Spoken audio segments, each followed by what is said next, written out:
বিশ্ব পরিবেশ দিবসকে সামনে রেখে নেত্রকোনার যে পরিবেশ কর্মীরা রয়েছেন তারা কিভাবে প্লাস্টিক মানুষকে ধীরে ধীরে এই ধ্বংস করে দিচ্ছে এবং পরিবেশ ধ্বংস করে দিচ্ছে, সেই প্লাস্টিক দিয়ে তারা একটি প্লাস্টিক দানব তৈরি করেছে। এবং সে মানুষ যেহেতু বুঝতে পারে না যে প্লাস্টিকগুলো কি ধরনের ক্ষতি হয়, তাদেরকে সচেতন করার জন্যই ঐতিহাসিক মুক্তারপাড়া মাঠে এই দানবটিকে দাঁড় করিয়ে রাখা হয়েছে এবং এটিকে আজকে জেলা প্রশাসক বনানী বিশ্বাস দানবকে আঘাত করে উদ্বোধন ঘোষণা করেছেন এবং পরিবেশ অধিদপ্তর ছিল, পাশাপাশি আশপাশের যারা রয়েছেন তারাও দেখেছেন। মানব আকৃতি দিয়ে একটা দানবকে বোঝানোর চেষ্টা করেছি, যেমন দানবের শিং থাকে, এক্সট্রা দাঁত থাকে, একটু ভয়ঙ্কর প্রকৃতি দেখতে হয়। তো আমি সেই রূপটা ধারণ করিয়ে বোঝাতে চেয়েছি যে প্লাস্টিকও একটা বিরাট বড় দানব।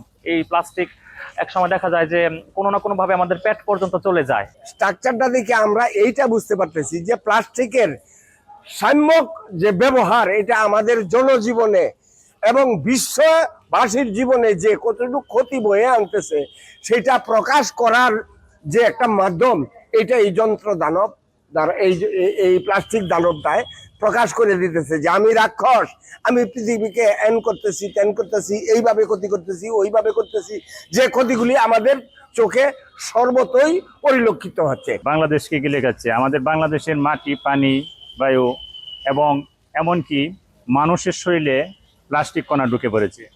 যে প্লাস্টিক কণার কারণে আমাদের নদী, আমাদের সাগর, আমাদের পুকুর, আমাদের জলাধারগুলো প্লাস্টিকে ভরে গেছে এবং আমাদের এই শহরে যত ড্রেন আছে প্রত্যেকটা ড্রেন প্লাস্টিকে পরিপূর্ণ।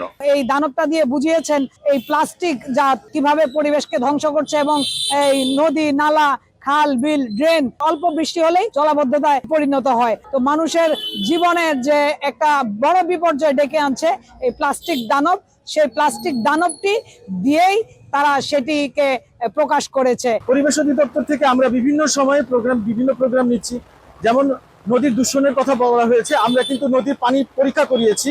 নদীর পানি পরীক্ষা করিয়ে আমরা বিভিন্ন সরকারি দপ্তরে, ডিসি মহোদয়ের দপ্তরে, নদী রক্ষা কমিশনে এবং আমরা পানি উন্নয়ন বোর্ড এবং পৌরসভা, আমরা সকলকে এই বিষয়টা আমরা জানিয়েছি এবং তারা যেন এই বিষয়টা আশু পদক্ষেপ নেয় এই বিষয়ে আমরা এই বিষয়টা জানিয়েছি। এই যে প্লাস্টিক কোনো না কোনো ওয়েতে কিন্তু আমাদের এখন মানব শরীরে আসতেছে, তাতে প্লাস্টিকে বর্জন করতে হবে। এবং পরিবেশ বিপর্যয় হলে এই যে অসময়ে বৃষ্টি, অতিবৃষ্টি, অনাবৃষ্টি, বন্যা, খরা, দুর্যোগ, মহামারী চলবে, অর্থাৎ পরিবেশ সুরক্ষা করতে হবে সবাইকে মিলে এবং আমরা সবাই মিলে সচেতন হব, সচেষ্ট হব। আপনারা যারা পরিবেশ নিয়ে কাজ করেছেন আপনাদের অনেক ধন্যবাদ। আমাদের এরকম ভাবে সবাইকে এগিয়ে আসতে হবে। আয়োজক বার্ষিকের সহযোগিতায় শিক্ষা, সংস্কৃতি, পরিবেশ ও বৈচিত্র্য রক্ষা কমিটি এবং সবুজ সংহতি পরিবেশ কর্মীরা সবসময় বিভিন্নভাবে মানববন্ধন করে দিবস উদযাপন করলেও এবার তারা ভেবেছেন যে এই ধরনের একটি কাজ হলে মানুষ দেখবে তখন বুঝতে পারবে যে আসলে প্লাস্টিক কি ধরনের ক্ষতিকারক দানব। আলপনা বেগম, সময় সংবাদ, নেত্রকোনা।